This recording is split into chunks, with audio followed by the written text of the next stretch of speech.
Holly did cry when she saw it. We will miss Holly Ann's presence, her creativity, her knowledge, her everything. It's going to be, it's tough going it alone. Hopefully we will have somebody in her place. Nobody can replace Holly, but hopefully somebody will be in her position soon. So keep an eye out. So some legislative updates. This year, we have House Bill 7011, and within it, they said that each school district shall provide training to school librarians and media specialists regarding the prohibition against distributing harmful materials to minors and providing best practices for students and to access age-appropriate materials. This is interesting, and it's going to provide some challenges this year for sure. Thank you, Lisa. I am not the new Holly. Holly is irreplaceable. So the House bill has some good and some challenging features. It says that school library media services should be established and that all schools should have a media program. The challenges will come with the materials, where it says each district shall provide training to school librarians and media specialists regarding the prohibition against distributing harmful materials to minors under S 847.012 and applicable case law, and best practices providing students access to age-appropriate materials and library resources. Upon written request, the school will have to furnish their records. We are going to have to be very, very careful about the materials that we put in our collections. There is going to be a mandatory training that will come out about this. It will be in e-learning. It will be on demand. It should not take much time. I'm waiting for legal clarification as to what the aspects of 847.012 will provide.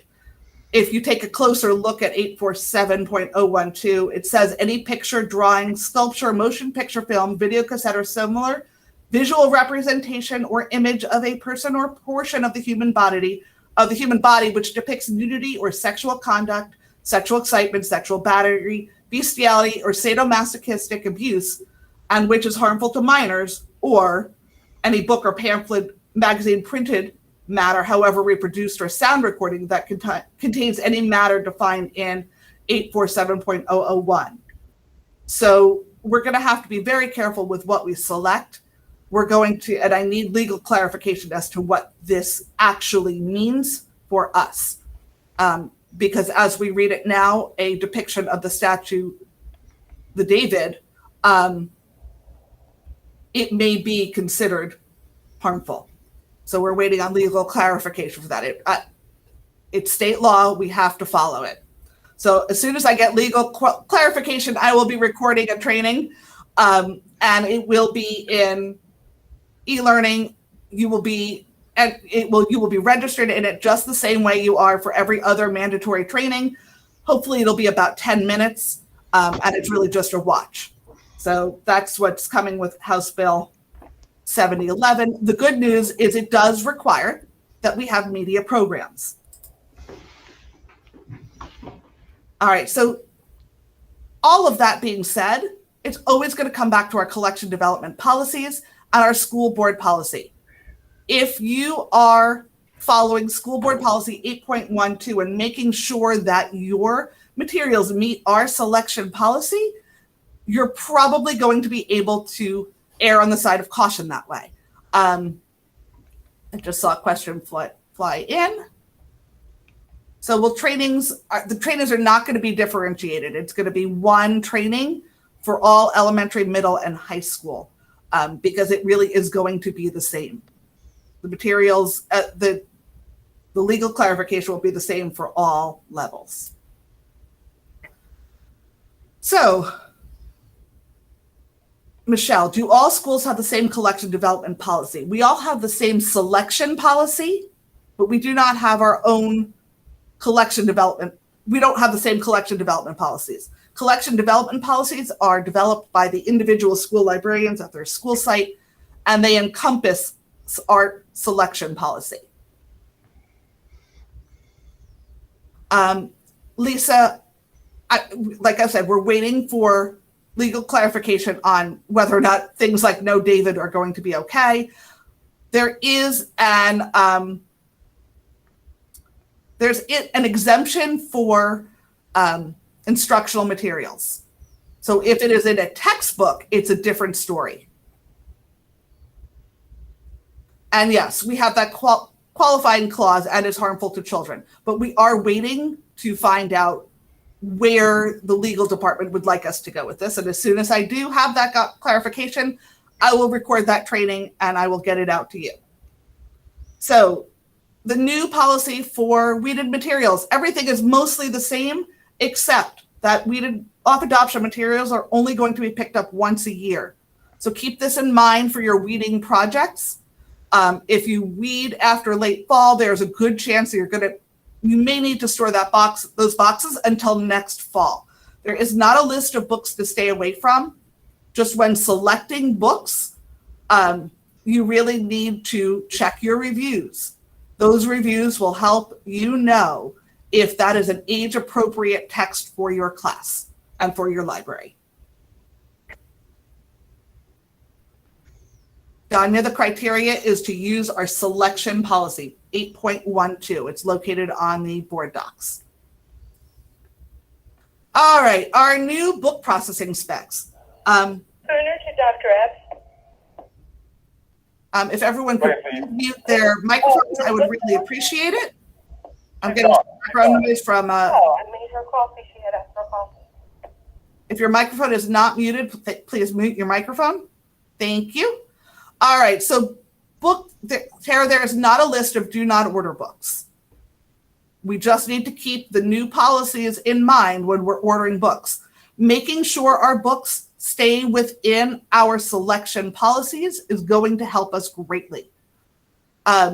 The book processing, not a whole lot has changed, but we have had some partially processed books come up. And we don't do partially processed books. Basically, what you're going to need to do is place a barcode according to LMS specifications. There is a reason for that.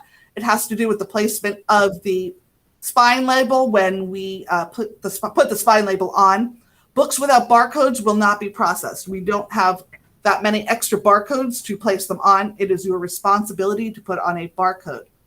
We fully process books from start to finish, spine labels, dust jackets if needed. Going forward, partially processed books will be returned. So if you're sending us books with spine labels or books that are entered into Destiny that just need a dust jacket, we are going to be returning them. And all books processed by Library Media will match their Destiny records. We need to make sure that our catalog is correct, and we've had many problematic records, and it just makes our collection and our records not accurate. What not to send. We are no longer processing CDs, DVDs, and listening kits. Please don't send us those. We will not be processing them anymore. Guided reading material or samples of guided reading materials. We get a lot of these. We do not process them. Please don't send us yellowing, old, ragged books, used books, class sets of novels, guided reading materials in sets of 6, and any items broken out of leveled reading kits. These items just simply don't belong in library collections, and we will not be processing them. So thank you for understanding. And I know some of you still like to have CDs, DVDs, and listening kits in your collection, but as these machines are phased out of our schools, it really renders these things irrelevant. Wendy, hardcover picture books with paper dust jackets, leave the cover on, and we will place the plastic Mylar cover on over it. Okay, we process from start to finish. So Google is saying goodbye to classic sites, so we have to say goodbye to our old Library Media Services homepage. I am in the process of moving everything from that homepage and that site to Library Current. This is your new home for everything LMS. There will be certain sections that only library media specialists can access. And with that, we are also rolling out a new elementary lesson plan template. Alachua County shared this with us, and Nolan and I tweaked it. It should be easy for you to use. It has drop-down menus with standards inside of it. I will be emailing it out, but if you want to jot down the bit.lys, bit.ly, get rid of that. It's bit.ly/lesson plan template. Hang on, I'll go back. This is the actual lesson plan template so that you can see it. There are these drop-down menus. You select information skills, and then you can come down and select your standard.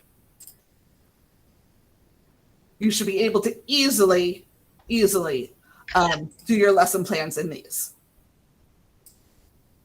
So I will send this out along with a directional document about how to do this, and how to use it and how to make a copy. And I'll send those bit.lys to you later on today. A Booked on STEM update. Over the summer, we met and we have now done the 4th grade lessons. Those should be posting next week. The books will be coming to your media center soon. And we will be sending those out. So be on the lookout for those. Fines is getting an update. Debbie Tanner, Amy Armbruster, and myself sat on the committee, and we helped to redo and simplify the scope. It should be easier to use. There are new student materials, and it's currently going through the approval process. Otherwise, I would be able to share it with you right now. As far as the lesson plan template at the middle school, we do not have that done. It will take some time. It may be towards the end of the year. We will try, but I cannot promise. And we have had a request for holding questions to the end. If you can, that's fine. I will try to address them as soon as I can. So our 7-day book quarantine is over. We are currently with a 24-hour book quarantine. I am working with environmental to hopefully eliminate this, but for right now, it is going to be 24 hours. They are right now uncomfortable dropping the quarantine. I'm in the process of gathering all of the research. I know that Palm Beach County has dropped their book quarantine to no days. They're not quarantining books any longer. They have shared their research with me. I have shared it with environmental, and hopefully soon we won't have a book quarantine, but for right now, it's only 24 hours. Book selection should be mostly normal this year. So I found this quote and wanted to share it with you. Those who tell the stories rule society. And John Long has a saying that those who don't share their story will have their story told, and you might not like how other people tell your story. It's going to be incumbent upon you to tell your story. Advocate for your position. Advocate for the things that you do in your media center. These are super important things to do, and it is incumbent upon us to do that, to share. Send out newsletters, right? Send out emails to teachers, letting them know the services that you provide. You guys provide vital services to your entire campus, and people need to know. Tweet out what you're doing. Let upper leadership know what you're doing. Let them know how valuable your media program is. And while you're doing that, tag us on Twitter. Tag Library Current. Tag me. Tag Nolan. Use these hashtags. That way people can find, right? They're going to find what you're doing and see what you're doing. It's so important to be visible now more than ever. We have seen some positions traded off, some positions unfilled. We need to tell our stories. We need to let everyone know how valuable the media position is, and how valuable what we do with our students is to the school and to them. So I am hoping that Florida Power Libraries, that some of you will think about applying this year. The old paper portfolio is gone. It is a digital portfolio. It is a comprehensive digital portfolio. It is, in that respect, a much easier process. The initial application submission, part 1, opens September 1st, and that is all you're saying is that I am interested in applying. Part 2 is surveys, and then part 3 is your portfolio. So if you go to Florida Power Libraries, Lisa, you will see what the program is. It aligns your program to the Excel rubric that you can find on the Florida DOE, and it's basically best practices in media. It's, are you running an exemplary library program? So, Lisa, your school received Florida Power Libraries designation when David was the media specialist. And we have a few Florida Power Library schools. We have North Grade, where David Wojtek received it. We have Marsh Point, Tony Lipsher is a Florida Power Library, and Discovery Key, Tempe Craven has achieved Florida Power Libraries designation. But for more information, go to floridapowerlibraries.com or call me. I'd be happy to talk with you about it. I am the statewide co-chair. First-year media specialists cannot apply. You need to have been in your position for 3 years. So Emma is returning to its roots as a professional organization. You're going to see a lot more from Emma. Your board this year is co-presidents, myself and Tony Lipsher, vice president, Amy Armbruster, treasurer, Tempe Craven, recording secretary, Kathleen Boutte, corresponding secretary, April Leach, and parliamentarian is Suzette Calderon, and for our committee chair, we have social media chair, Caroline Epstein. Also, we are looking for a principal's breakfast chair. So if you are interested, please let one of us know. I encourage all of you to join Emma. We are your professional organization. We do advocate for you with the district leadership. We had a very positive meeting with Dr. Fenoy and Keith Oswald last year. We hope to continue those meetings this year. So to the Emma website is bit.ly/EMAPBC. And EMA membership form is bit.ly EMA FY22, or you can get it on the EMA website. So we have some upcoming events with Emma.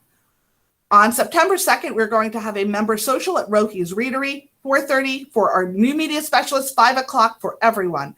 If you are not familiar with Rohi's Readery, that is a brand new independent bookstore at Rosemary Square. It is a social justice themed bookstore, and I'm super excited about meeting there. This social is open, Michelle, it's at Rosemary Square. I don't have the exact address. This member social is open to everyone. We hope that you will join EMA, but please come out and join us on September 2nd. EMA is co-sponsoring some professional development with Library Media, and we're going to be doing a PLC, and we're going to be focusing on the book, Leading from the Library. You will have to purchase the book, and we will talk about advocating and leading from the library, and have wonderful discussions and advocacy discussions and advancing our programs with this. You do need to be a member of EMA to join this PLC. And it is worth, I believe, 10 points. Fame is live again. We are so excited. It is December 1st through 3rd in Daytona Beach. For more information, you can go to floridamediaed.org. Our featured speakers are Christina I'm going to butcher her name, which is terrible, Soon-Torbat, and Colby Sharp is the closing session. It should be a fabulous conference. So, do you plan to attend FAME this year?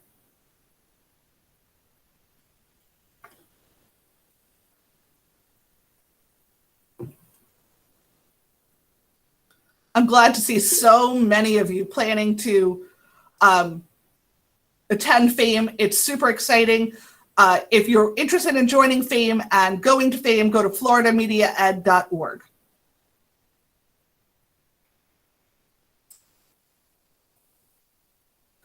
So I want to take some time to recognize our Dwyer nominees. We had last year Deb Bengston for Green Acres Elementary, Lucianne Montana, Orchard View Elementary, Danielle Szymanski, brand new to library media, but from Palm Beach Public, she was nominated. Amy Eunice from Emerald Cove Middle School, Allegra Butler, Boynton Beach High School, Allie Moe, Santa Lucia's High School, and Rebecca Raddick at Atlantic High School. Congratulations to all of you. You are unbelievably amazing. And I want to take a second to recognize our 2021 Outstanding Media Services Award, which went to Tempe Craven.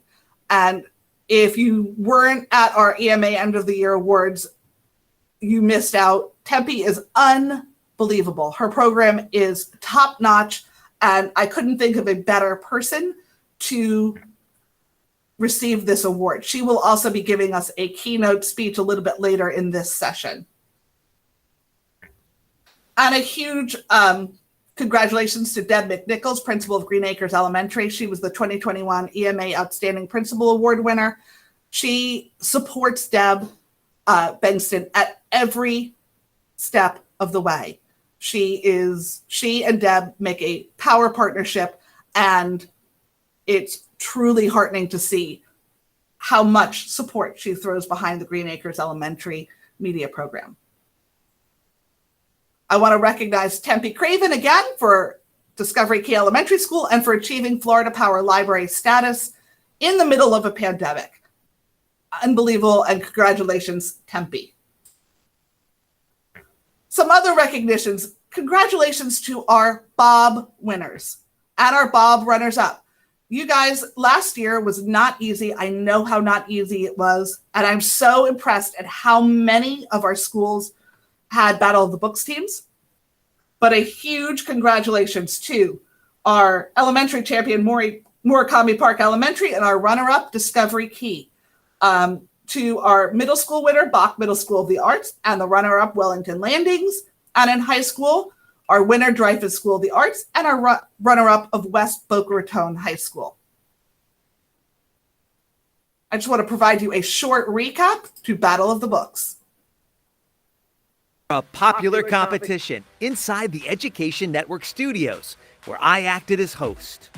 Welcome to the School District of Palm Beach County's Grand Battle of the Books. For the first time in the event's 13-year history, the schools appear virtually due to COVID safety protocols. In the elementary school division, Murakami Park and Discovery Key advanced to the finals. After reading the 15 books from the Sunshine State Young Readers Award list, the students are asked a series of questions. The Interest Thinker, Upside Down Thinker by Shelley Johannes. Correct. Congratulations to the team from Murakami Park. We are so proud to announce Murakami's Racing Readers as the Grand Battle champions. Congratulations. Reading, it can take you places. When you're sitting in a corner or reading, you can imagine stuff, and imagination takes you everywhere. The middle school finals featured the teams from Wellington Landings and Bach Middle School of the Arts. And for the second year in a row, we congratulate the students at Bach for their love of reading. Congratulations for winning the Battle of the Books for team from Bach Middle School of the Arts. Thank you. Yay. Woo!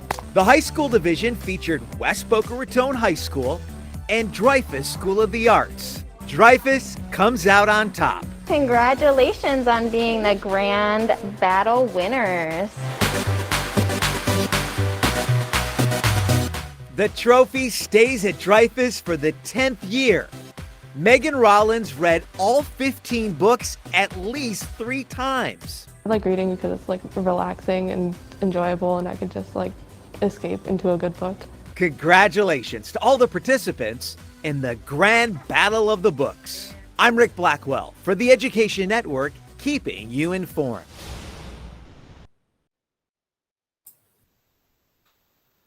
Thank you to everyone who participated this year, who sponsored a team and found a way to make this happen. We had teams with kids at home, kids in school, kids that were all at home. kids are all in school, and the grand battle was virtual, and some of the kids were virtual to the virtual meet. And it was unbelievable that it was pulled off. It was unbelievable what you guys did for our kids. You guys moved mountains and made something normal happen for our children. So thank you to all of you who sponsored a team. I look forward to a bigger and better Battle of the Books this year, hopefully all in person and with more student participation. So here's this year's schedule. From now through January, you should be reading, discussing, and forming teams. Sponsors will register those teams at bob.palmbeachschools.org beginning November 8th and concluding December 22nd. January 6th, the online battle begins, and we will battle the entire month of January, the 6th through the 31st. And we will have our grand battle this year about a week later than traditionally held on February 11th at the Education Network. So I hope to see you all get involved. This year, we were luckily able to purchase all of the SSYRA and FTR books and place them in Mac and Via. So if you don't have you don't have sets of them in your library yet, they are available in Mac and Via and to all of your students. We were also able to add the SSYRA juniors, and although there is no Battle of the Books, please share those with your students as well. So, quick poll, do you plan to sponsor a Battle of the Books team this year?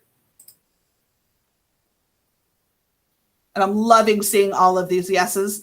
I know it's not for everyone, but kids love it, and I'm excited to see more teams than last year. It should be much easier. I'm excited. I'm seeing the questions come in, and they're looking great. The books look fantastic. The ones that I've read are amazing. So I'm really looking forward to a great year with Battle of the Books. So April 9th of 2022, we have BAM this year. For those of you new to the position, the BAM is the Books and Music Festival, and it takes place down in and around downtown West Palm Beach. And we will be bringing authors in.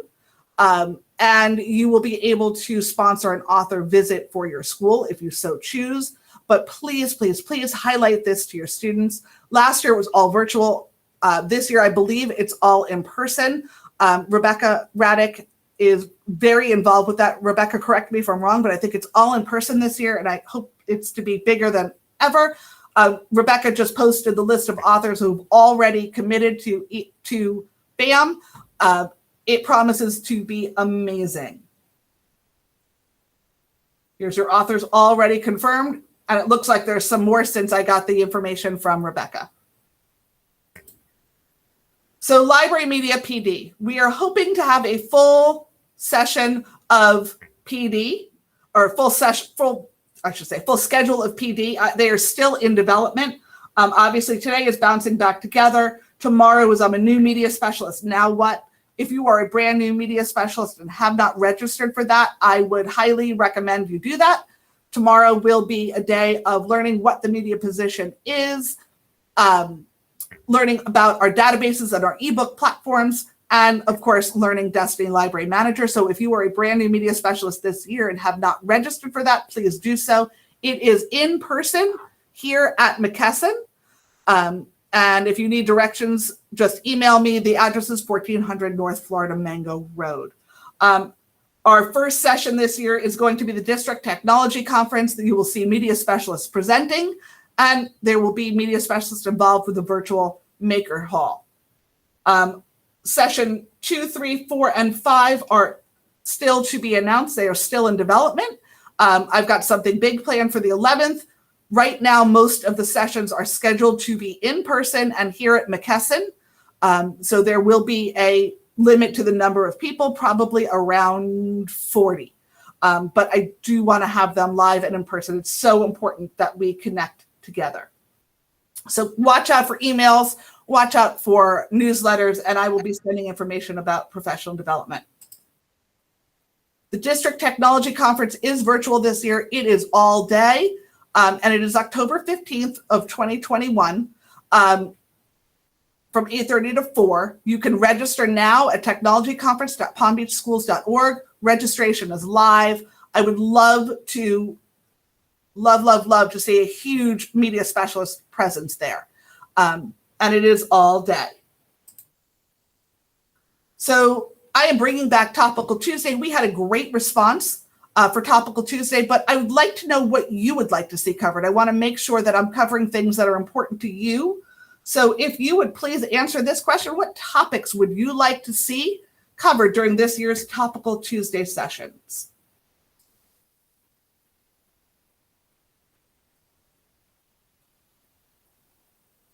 So I'm seeing creating lesson plans.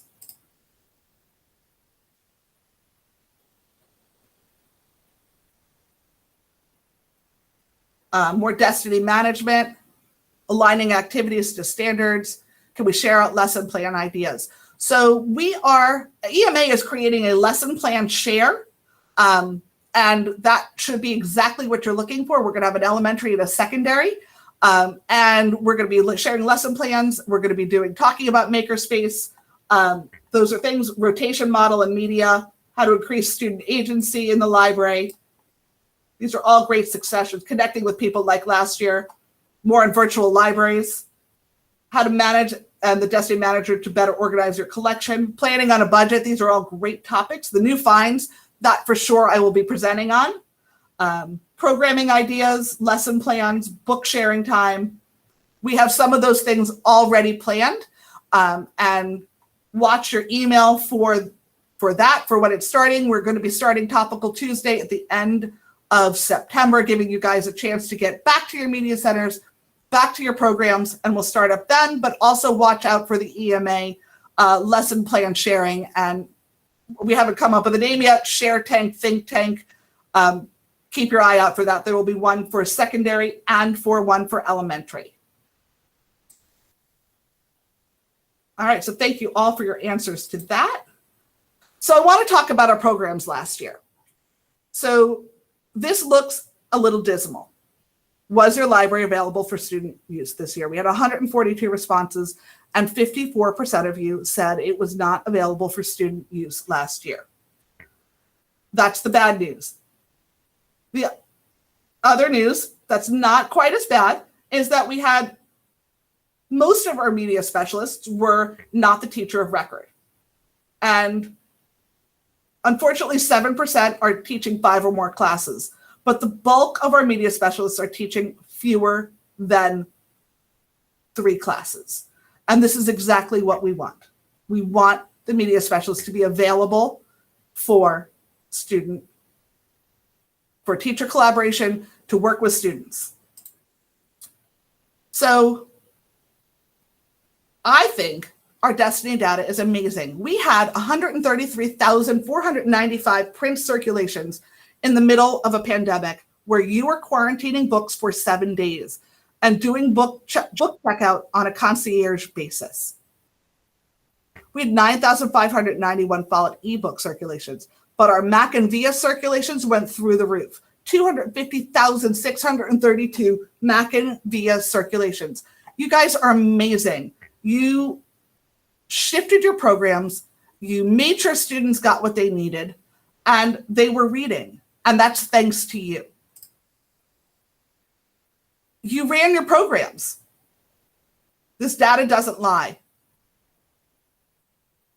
You did what you always did. You had author visits, you did Battle of the Books, you had book fairs, you did community partnerships, you were engaged in digital publishing, education gaming, Jim Harbin, Makerspace, Skype and Google Hangouts, special guest speakers. You had online book fairs. I know how hard last year was, but take a look at what you accomplished. You guys were amazing. You participated in national and state programs. Banned Books Week, Celebrate Literacy Week, Children's Book Week, Digital Learning Day, Hour of Code, International Dot Day, Read for the Record, School Library Month, Teen Read Week, Teen Tech Week, voting for SSYRA or FTR, Read Across America, World Read Aloud Day, Global Read Aloud. I mean, it's amazing. Most of you participated in some national or state programs in the middle of the pandemic. I think this is phenomenal. What you did for our students and for your programs was nothing short of amazing. So this year, of course, International Dot Day is September 15th-ish. If you are interested in participating and doing some things, John Long is looking for people. He wants to come out to schools and videotape your programming and broadcast your programming. So if you're interested in that, please email John. But I would love to see lots of you participate in International Dot Day. The Global Read Aloud kickoff starts October 4th and it runs through November 12th. There are groups on Facebook where you can engage in other teachers. I know we have many, many media specialists that have participated in this before. So on the elementary level, I know that Debbie Tanner and Shannon Culp have participated. If you want some information about that, I would reach out to them and they can share their experiences with you. But this year, we have a picture book study, an early readers, and many of you have Dragons in a Bag. That was an SSYRA. Middle grades is the Jumbies. Again, that was also an SSYRA in past years.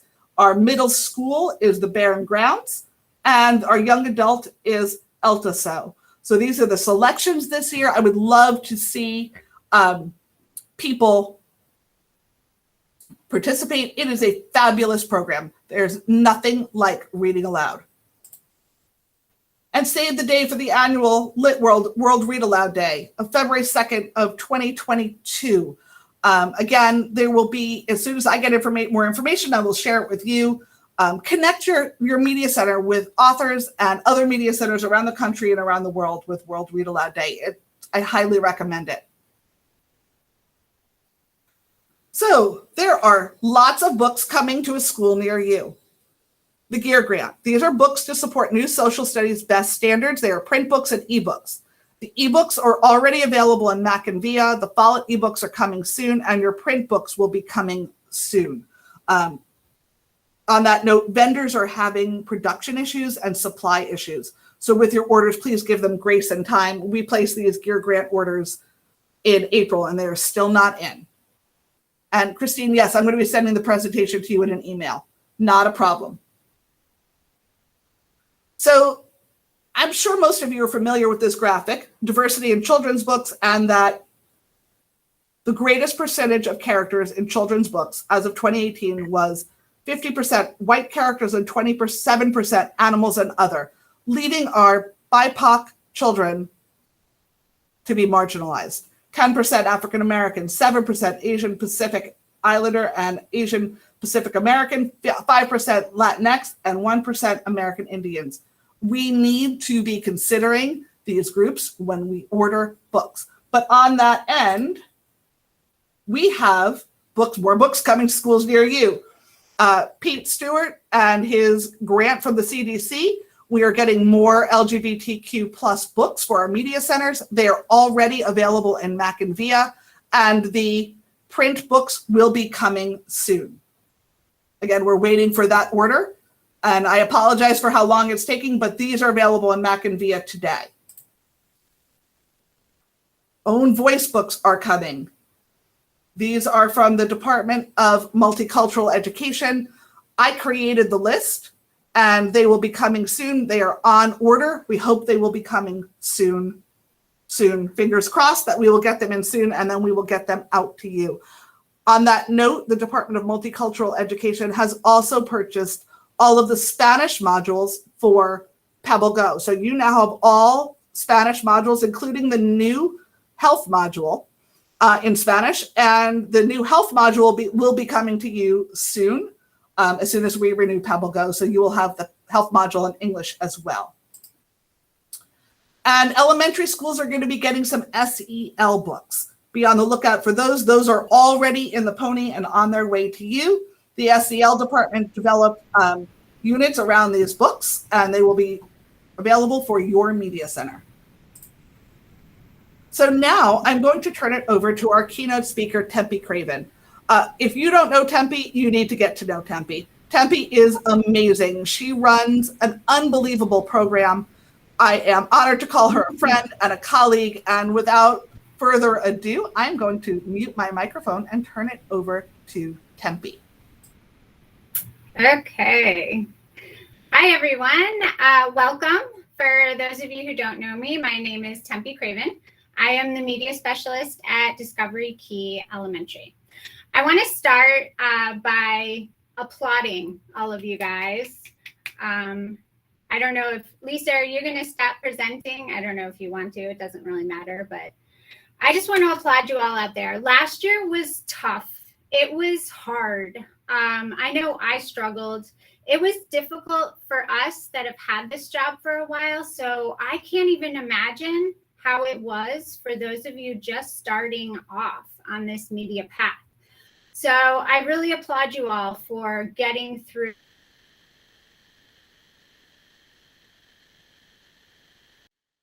But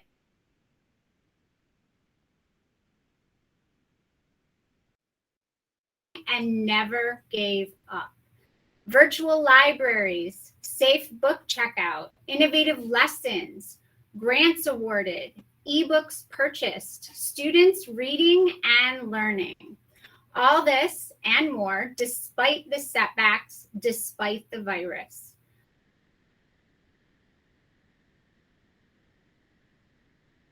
Resilient, determined, and able to persevere under exceptional circumstances. So, what does this year hold for us? Hopefully, a return to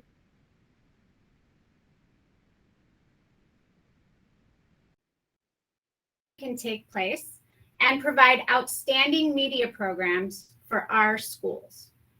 But how to go about doing that? Creating a successful media program can be daunting, and it takes time, flexibility, and dedication. Luckily, because many of you survived last year, you already possess these traits and are in the unique position to put them to use by creating a program that not only increases learning, but harnesses your individual strengths. If you are coming from the classroom, you will find that media programs can encompass many different facets. Some programs are complex and have a multitude of programs. Others are more simplistic, but excel in particular areas. To create your program, you first need to consider yourself and what you can bring to the table. What sort of activities do you enjoy? What skills do you possess that would come in handy? How can your media program benefit from your abilities? For instance, if you prefer books and read alouds, consider having an active book review system in Destiny Discover, or have students create video book trailers. If your school is intent on increasing reading scores on the FSA, maybe incorporating a reading counts incentive program or a book club would be beneficial for your school. If you want to confront social issues through literacy, maybe creating a Read Woke group would solve that need. If you are a techie media specialist, you may prefer to focus on tech tools such as Adobe Spark, Book Creator, Flipgrid, and Lumio.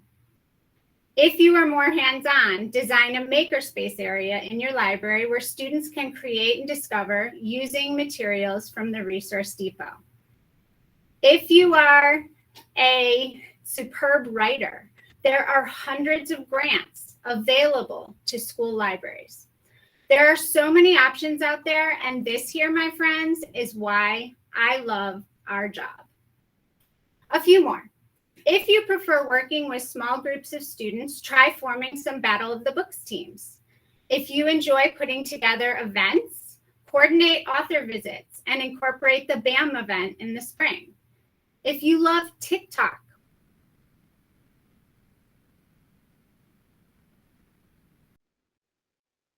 if you enjoy working with others, create collaborative research projects with classroom teachers. If you want to support our cause, join our local media group, the Educational Media Association, to help advocate and increase our presence. Hey, if you want to go big, you could even have a school-wide literacy event. You see, in the Media Center, we are given a little wiggle room. We have the noteworthy ability to create a program that helps the school-wide community while showcasing our individual.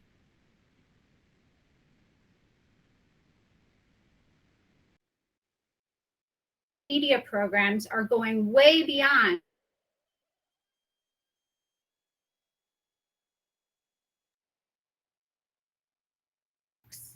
we are creating a place that is authentically the heart of the school. When we can encourage change and shape a better future for our students, we are giving them the tools to impact the world. Starting something new is always challenging. Not knowing how it's going to go is one of the biggest deterrents to taking risks in the first place. According to Dr. Margie Worrell in her book, Brave, we are innately risk averse and afraid of putting our vulnerability on the line. The status quo, while not particularly fulfilling, can seem like an easier, softer, less scary option. Yet, when we do take risks, we benefit by overcoming our fear of failure, increasing creativity, and empowering ourselves to move beyond self-imposed limits. Taking risks also helps define what you really want out of life. Now, I do realize we are paid the same whether we take risks and establish an incredible program or stick to the status quo and do the bare minimum. However, whoever progresses as a human by doing the minimum, whoever has career satisfaction by just existing in their job, who really became a teacher to sit idly by. I know this audience goes way, way beyond that. You all have the skills and the determination to enhance your program this school year. You don't need to do it all, and you don't need to do it all at once. You can start small and build. Try one new thing this year, and at the end of the year, you can decide if it should stay or go.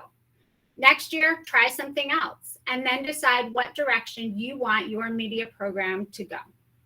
By adding something new to our program, we are providing an outlet of success for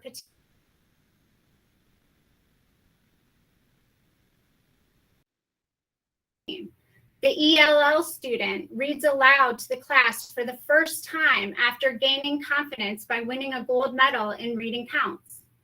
The ASD student now converses with the class after triumphantly completing a Makerspace challenge. These successes would never happen if the programs didn't exist. We can include these different programs whether we are elementary, middle, or high. We can include these programs despite the hurdles and roadblocks that inevitably come our way. We include them because these programs are what make us unique, strong, and extraordinary.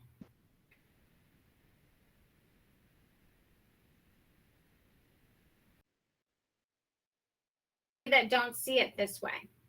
So we are the ones that need to educate them and turn the tide of awareness so they can see how media programs are vital to our students. Advocacy is a huge component of our media programs that is often overlooked. Administrators and the school district do not know of the incredible activities going on in our libraries every day. It is our responsibility to showcase our successes and bring the spotlight onto our programs. Send out a media newsletter, share circulation statistics, join Twitter, tag upper management. Let them know the awesomeness that is happening. Let them see how you are changing the world one student at a time. About 6 years ago, I was an interim media specialist at a school that must not be named. The principal told me to follow the Veteran Media Specialist program to a T. I had no idea what I was getting into. Her program had multiple school-wide events, a student play with live music, author visits, plural, clubs, also plural, incentive programs, plural again. Did I mention I was also assigned to teach 6 classes of science with hands-on experiments daily in the Media Center?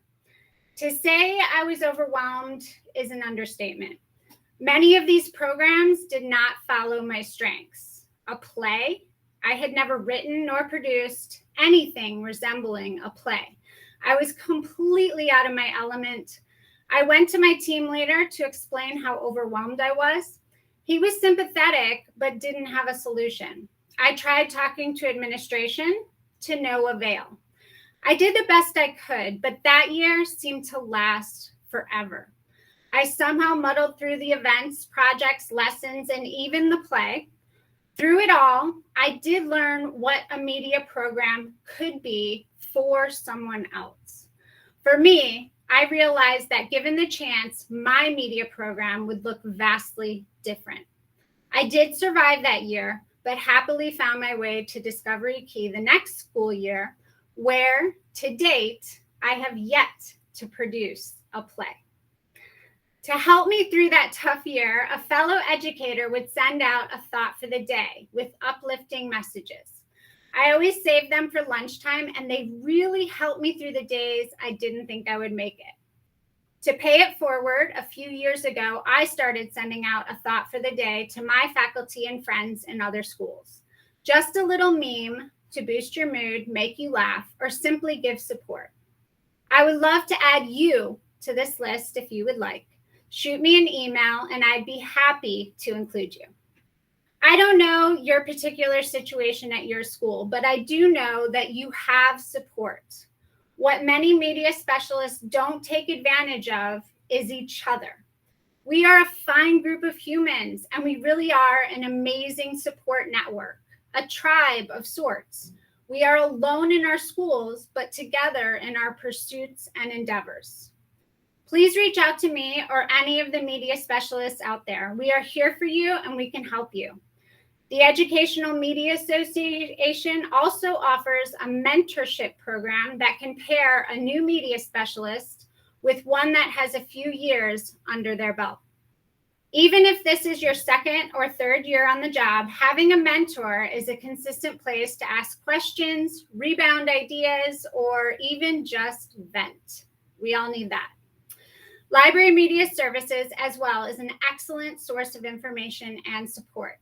Keep these outlets in mind when the going gets tough. Our theme this year, Bouncing Back Together, is aptly named and hopefully true. I strongly believe that you have the skills and growth mindset to create an inspiring media program. I leave you with the wish that you all have an incredible school year filled with creativity, innovation, kindness, and of course, books. Thank you so much. I hope you guys have a great year.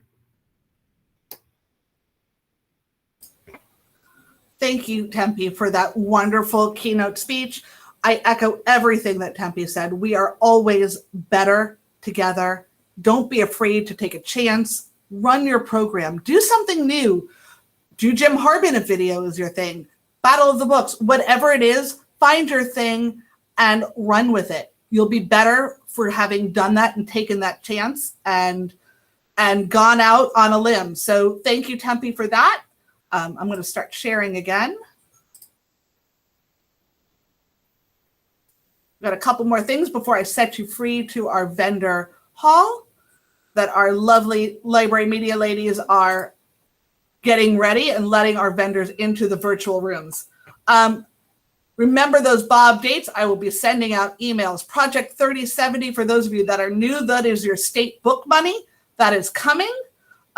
We hope, fingers crossed, that Project 8430 is back again this year. That is your technology orders. PD enrollment with follow-up and end-of-year reporting. It seems early to talk about the end of the year, but you have to know where you're going. So you have to know where you've been so you can know where you're going. All right, connecting with library media services, it's super important. Quick helps are currently on the LMS resource page. They are moving to Library Current. Rachel, quickly, no, we didn't get 8430 from last year. It was put on hold. So hopefully it will be back this year. For those of you that don't know, 8430 is a menu of items that we are able to offer to media specialists, and they are technology-based. It's in support of our Destiny Library Manager. So the quick helps, they're For Destiny, they're moving to Library Current. They're not there yet. They are still on the LMS resource page. The LMS directory is now on Library Current. Kimberly, Library Current has a web page. It's librarycurrent.palmbeachschools.org. Elizabeth, it was put on hold at the district level.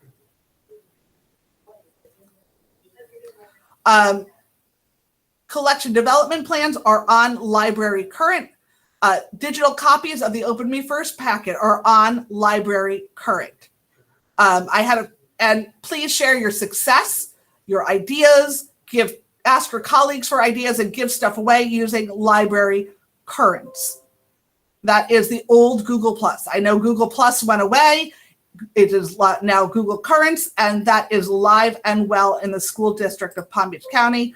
Before I move on, there were a couple of questions I wanted to address. We had a question of, can a virtual option be added for the LMS trainings for those that are far away? I will do my best. I will reach out to professional development and find out. And yes, Kimberly, excluding us as the teacher of record excludes us from state bonuses, but it does free us up to run our programs the way we should. That's where advocacy comes in. We need the state to realize that we are teachers. So stay tuned to Library Media Services for announcements, copies of bulletins, reminders about deadlines, and to ask questions. I am just an email or a phone call away. And I want to say thank you to all of our Fall Symposium sponsors. Abdo and Mackin are our gold sponsors, and they are going to be hosting some breakout sessions. But Capstone, Follett Book Fairs, Luke Story, Rainbow Book Company, the Early Learning Systems, Ingram Book Company, Gale Cengage, Page Turner Adventures, World Book, Thorndike Press, Garrett Book Company, Find a Way, which are the playaways, and Educa Vision are all here and will be in virtual meeting rooms waiting to meet you. So that will be from about, as soon as we end this session, until about 11 when our breakout sessions start. Lisa, go ahead and type your question in the chat, and I will go ahead and answer it. And I know that those of you that are elementary media specialists teach all day, but you do not have to give grades. You are not the teacher of record. And as such, you are free to collaborate with your teachers. So our breakout sessions for today, we have one with Andrew Herbert of Abdo, one with Scott Schertzer from Mackin. We have Ed Tech Tools and Media Center Programming delivered by Tempe Craven and Caroline Epstein. And then I am happy to be welcoming Rachel Harris from Palm Beach State College. And she's going to be presenting in the first breakout session, what your students need to know, the media specialist's role in college prep, and them and you working together towards student success in breakout session number 2. And I believe that one will apply to everybody, not just secondary students or secondary media specialists. So check those out. So our virtual vendor hall is getting ready to open up. You can access the list of Google Meets by going to bit.ly/FY22 vendor, or use this QR code and that'll take you right to the list of breakout sessions. If you are accessing from outside the district, it will be tough to get in. I am the only one who can let you in, and it's hard to be in 16 different meets all at one time. So please have grace. I will do my best to let you in there. Just a word of note, World Book. She unfortunately had a family situation. So if you are looking for more information from World Book, that will be available by filling out the form that is listed in that room. Here's the bit.ly for the link isn't working. Right.